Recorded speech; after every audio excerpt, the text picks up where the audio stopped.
அன்னைக்கு என் பங்காளி சும்மா இல்லாம வாயா நான் உனக்கு நார்த் இந்தியா டிஷ் செஞ்சு கொடுக்குறேன்னு சொல்லி கூட்டிட்டு போயிட்டாரு. என்ன ஏன் போய் பார்த்தோம்னா வெங்காயம், தக்காளி, பீன்ஸ், உருளைக்கிழங்கு, தக்காளி அரைச்சி வச்சு மீன் மக்கள் இருக்கு பார்த்தீங்கன்னா அதை பொரிய மிக்சியில் போட்டு அரைச்சி எல்லாத்தையும் வச்சு எண்ணெயில் போட்டு தாளிப்புக்கியம்னு சொல்லி தாளிக்கிறேன். என்னையா பண்ணுறேன்னு கேட்டா இல்லையா உனக்கு டிஃப்ரெண்டான ஸ்டைலில் கல்யாண வீட்டு ஸ்டைலில் உனக்கு கொடுக்குறேன், நார்த் இந்தியா ஸ்டைலில் இப்போ நம்ம சாப்பிட்றோம்னு சொல்லிட்டு போட்டு வெங்காயத்தை போட்டு நறுக்கி போட்டு அப்போ இஞ்சியை போட்டு தக்காளியை போட்டு வாயை வடக்குவோமியான்னு சொல்லி வதக்கி எடுத்தா அப்படியே செக்கச்சவேன்னு மாறிடுச்சு. அரோன்னு இல்லையா வெயிட் பண்ணியான்னு சொல்லிட்டு தக்காளி அரைச்சரியும் மஞ்சளையும் தூக்கி உள்ளே கொட்டி ஒரு கிறுக்கு டக்குன்னு ஆத்தினா அப்படியே அந்த எண்ணெய் பிரிஞ்சு வரும்னு பார்த்தீங்கன்னா அந்த எண்ணெய் பிரிஞ்சு வரும்போது தெரியும் அந்த பகம் தெரியும் போது அடுத்த வேலையை பார்ப்போம்னு சொல்லிட்டு பார்ப்போன்னு பீன்ஸை தூக்கி ஓட்டிட்டாரு. என்னையா பீன்ஸை ஊற வச்சேன் கேட்டா நான் பார்த்துக்கிறோமையா சொல்லிட்டு ஊற வச்சிட பீன்ஸை தூக்கி உள்ளே கொட்டிட்டு உருளைக்கிழங்கு வேக வச்சிட மசிச்சு விட்டு என்னையா டிஃப்ரெண்டாக போட்டுக்கிட்டு இருக்கு, இத்தனை ஐட்டத்தை போட்டு நீ தனித்தனியாகவே எங்கள் கையில் கொடுத்து போனால் நான் தின்ட்டு போயிடுவேன்னு சொன்னால் நெல்லி அவனுக்கு டிஃப்ரெண்டான ஸ்டைலில் இருக்குது சொல்லி மசாலா ஒன்று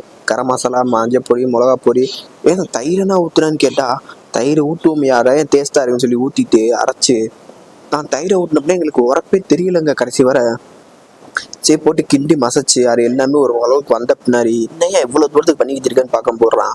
இதுக்கு மேலே ஹைலைட்டே இருக்குது, ரொம்ப கெட்டியாக போகுது, தண்ணியை ஊற்றுவோம் சொல்லி தண்ணியை ஊற்றி தேவை கேட்டாப்புல தண்ணியை ஊற்றிக்கோங்க சொல்லி தண்ணியை ஊற்றின பின்னாடி அந்த மீன் மக்கரை துருவி வச்சிருந்தாரு தூக்கி கொட்டி ஒரு கிண்டு, இங்கிட்ட ஒரு கிண்டு அங்கிட்ட ஒரு கிண்டு, இங்கிட்ட ஒரு பரட்டு அங்கிட்ட ஒரு பரட்டி எடுத்து ஒரு லெவல் கொண்டு வந்தாரு பாருங்க. மனுஷன் அங்கே நிற்கிறாரு. இது எங்கேயா போய் பார்த்தேன்னு கேட்டால் எனக்கு சொந்தக்காரங்க சொல்லி கொடுத்தாங்க, எங்கள் சீக்ரெட் டிஷ்ஷுன்னு சொல்லி சொல்கிறாரு. கடைசியில் மிளகா வேற போடுறாரு.